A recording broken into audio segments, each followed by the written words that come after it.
उस मीटिंग में गेट लगाइए 3:15 पे शुरू हुई, जिस मीटिंग में माननीय बेसिक शिक्षा मंत्री परियोजना कौन था, अनामिका जी थी, और बेसिक से कौन था, सर्वेंद्र विक्रम सिंह सर जी थे, और बेसिक से गणेश सर जी थे। तो माननीय मंत्री जी बैठे थे, हम लोग गए। शिक्षा मित्रों में शिव कुमार शुक्ला जी, श्री राम द्विवेदी जी, जितेंद्र शाही जी, मैं स्वयं सुधाकर तिवारी, संतोष भट्ट, दूरस्थ बीटीसी संगठन के पदाधिकारी थे, और रमेश मिश्रा जी थे, और कौन है, सुशील यादव जी थे, उत्तर प्रदेश प्राथमिक शिक्षा मित्र संघ के सभी लोग थे, और सभी संगठनों के लोग थे। माननीय बेसिक शिक्षा मंत्री जी ने कहा कि लगभग अब समय बहुत निकट है, और क्यों ना आपको भी कुछ गिफ्ट दिया जाए।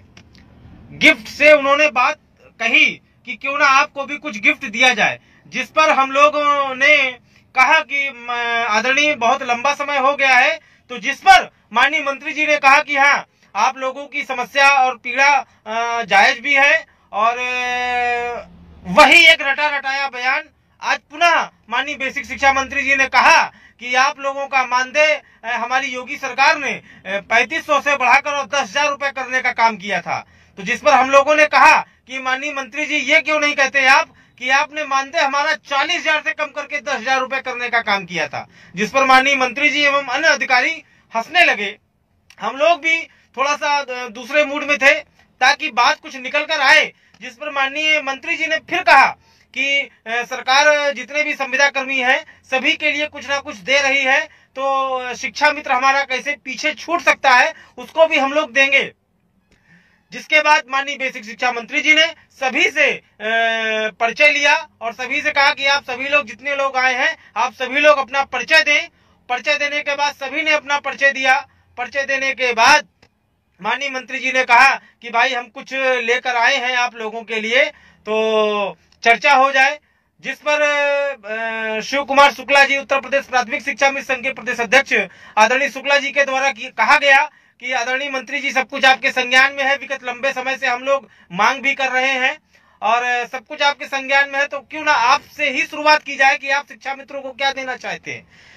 जिस पर जितेंद्र शाही और शुक्ला जी और अन्य लोग थे, सभी ने कहा कि माननीय मंत्री जी पहले आप शुरू करें और आप बतावें कि आप अपने पिटारे में क्या लाए हैं। जिस पर माननीय मंत्री जी ने कहा कि देखिए आपकी कुछ समस्याएं जो विगत लंबे समय से हमको पत्र के माध्यम से मिलती रही हैं, ज्ञापन के माध्यम से मिलती रही हैं, उनमें जो प्रमुख समस्या है वो मानदेय की है, स्थायीकरण की है और 12 महीना 62 साल की है।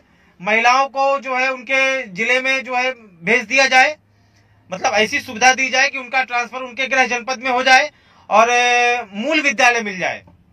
कुछ जिलों का जो मानदेय नहीं आया है, जैसे कौन सा डिस्ट्रिक्ट है सुधाकर जहाँ मानदेय नहीं आया है, चंदौली और फर्रुखाबाद, 2-3 डिस्ट्रिक्ट ऐसे हैं जहाँ का मानदेय विगत कुछ माह का बाकी है। उस पर भी चर्चा हुई, जिसमें सबसे अहम बिंदु ये था कि माननीय मंत्री जी आप ये बतावें कि आप हमारे लिए क्या कर रहे हैं और मानदेय कितना बढ़ रहा है और स्थायी में।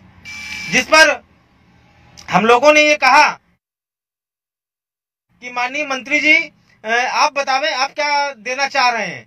तो जिस पर माननीय मंत्री जी ने कहा कि देखिए अभी हम लोग कोरोना से उभरे हैं और हालात बहुत अच्छे नहीं हैं, तो आपका जो मानदेय है वो 1,000 रुपए बढ़ाने पर भी दिक्कत हो रही है। 1,000 से 1,500 रुपए बढ़ाने पर भी वित्त विभाग जो है प्रॉब्लम क्रिएट कर रहा है, परमिशन नहीं मिल रही है और इसके लिए बड़ी रस्साकसी करनी पड़ रही है। वहीं से जितने भी संगठन के पदाधिकारी बैठे थे वहीं से हम लोगों का माथा टनका और हम लोगों ने कहा कि माननीय मंत्री जी ये चीज बहुत गलत है और हम लोगों ने विगत लंबे समय से ये, और आपने भी वादा किया था, माननीय प्रधानमंत्री जी ने भी वादा किया था और माननीय मुख्यमंत्री जी ने भी ये वादा किया था कि शिक्षा मित्रों की समस्याएं हमारी हैं और हम बहुत अच्छे से अच्छा काम करेंगे। माननीय बेसिक शिक्षा मंत्री के द्वारा जब ये बताया गया कि 1500 रुपए बढ़ाना भी बड़ी मशक्कत की बात है, वित्त विभाग इसकी परमिशन नहीं दे रहा है, तब हम लोगों बिल्कुल भौचक हुए। और मतलब वो स्थिति ऐसी थी कि कुछ समझ में नहीं आ रहा था क्या कहें। आखिर इस मीटिंग का परिप्रेक्ष्य क्या है? जब हमारी समस्याओं का निदान ही नहीं हो रहा है तो आखिर इस मीटिंग को बुलाने का औचित्य क्या था? अगर आपको कोई डिसाइड करना था तो आप उस चीज को डिसाइड करके आते, हमसे कहते कि भाई ये हम दे रहे हैं। उसके बाद मंत्री जी ने कहा कि ठीक है भाई, अब आप लोग सब लोग अपने अपने विचार दीजिए, क्या कहा जाए, क्या किया जाए। जिसपे आदरणीय जितेंद्र शाही और परम आदरणीय शुक्ला जी के द्वारा ये कहा गया कि स्थायीकरण की व्यवस्था आप कीजिए, 62 साल की सेवा कीजिए, 12 महीने की हमारी व्यवस्था करिए और एक ऐसी व्यवस्था कर दीजिए कि हमारा परिवार भूखों ना मरे, हम अपने परिवार के बच्चों की पढ़ाई लिखाई एवं शादी उनकी बहुत अच्छी तरीके से कर सके। ये बात सभी लोगों के द्वारा, जितने लोग आज की मीटिंग में उपस्थित है, सभी लोगों ने इसका पुरजोर तरीके से समर्थन किया। जिस पर माननीय बेसिक शिक्षा मंत्री जी ने क्या कहा कि देखिए 62 साल की सेवा में थोड़ी दिक्कत है। वहीं जो डायरेक्टर साहब थे, शर्वेंद्र विक्रम सिंह जी थे, उन्होंने भी कहा कि सर ये मामला चैलेंज हो जाएगा कोर्ट में, ये हो जाएगा वो हो जाएगा। तो हम लोगों ने कहा खैर कैसे भी करके 62 साल की सेवा हमारे लिए कीजिए। उसके बाद जब 12 महीने की मानदेय की बात आती है, 12 महीने की व्यवस्था की बात आती है, तो हम लोगों ने कहा कि जैसे कस्तूरबा के लोग पाते हैं 11 महीना 29 दिन एवं आश्रम पद्धति के लोग पाते हैं, तो उसी प्रकार से हमारी व्यवस्था कर दी जाए। आखिर हमारे लिए ऐसी व्यवस्था क्यों नहीं हो सकती है? तो जब 12 महीने की बात आई तो वो भी उस मामले को कानूनी दांवपेच में फंसाकर ये कहा गया कि नहीं उसमें कुछ प्रॉब्लम आ जाएगी। तो हमने कहा कि जैसे कस्तूरबा विद्यालय के लोग मानदेय पा रहे हैं 11 महीना 29 दिन का, वैसे हमें व्यवस्था कर दी जाए। तो उन्होंने कहा कि ठीक है, इस पे विचार किया जाएगा, 62 साल पे विचार किया जाएगा। मानदेय के लिए जो एक मोटी बात समझ में आई कि वर्तमान में भारतीय जनता पार्टी की सरकार शिक्षा मित्रों का मानदेय बहुत ज्यादा बढ़ाएगी, तो 2000 रुपए से ज्यादा नहीं बढ़ेगा। क्योंकि आज की मीटिंग में 1000-1500 की बात पे ही उन्होंने कहा कि वित्त विभाग इसकी परमिशन नहीं दे रहा है। तब हम लोगों ने कहा कि आदरणीय हमारे बीच में न जाने कितने हजारों शिक्षा मित्र जो है अवसाद के चलते खत्म हो गए हैं, 2 दर्जन से ज्यादा लोगों ने फांसी लगा ली है। तो हमने कहा हमें हमारी सामाजिक सुरक्षा भी दी जाए, जिस पर मेरे द्वारा जो एम्प्लॉयमेंट प्रोविडेंट फंड का जो मामला विगत 5 साल से ज्यादा चल रहा है, जिसमें लगभग पूरे प्रदेश से 2 दर्जन से ज्यादा 80 करोड़ रुपए की रिकवरी की जा चुकी है, इससे भी मैंने अवगत कराया। तो माननीय बेसिक शिक्षा मंत्री ने उस प्रकरण को समझते हुए और परियोजना निदेशक क्या नाम है, अनामिका जी को ये कहा कि इस मामले को देखिए क्या मामला है। तो मैंने कहा कि आदरणीय ये ईपीएफ एम्प्लॉयमेंट प्रोविडेंट फंड की स्कीम है, जो लोग 15,000 रुपए से नीचे पाते हैं उनको उस स्कीम का लाभ मिलना चाहिए।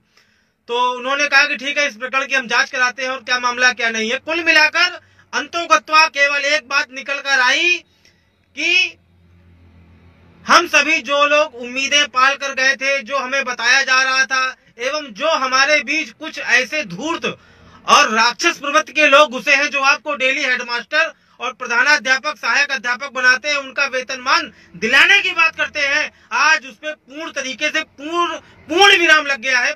पूरी तरीके से जो माननीय बेसिक शिक्षा मंत्री जी ने कहा कि हम आपका मानदेय 1000-1500 रुपए से ज्यादा नहीं बढ़ा सकते हैं, जिसके लिए माननीय मुख्यमंत्री जी की परमिशन लेनी पड़ेगी और उस परमिशन के बाद ही हम आप सभी लोगों को अवगत कराएंगे, पुनः एक बार मीटिंग रखेंगे।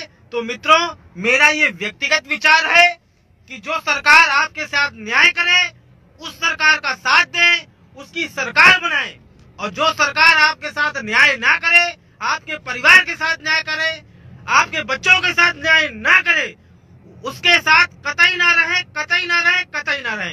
जय हिंद, जय भारत।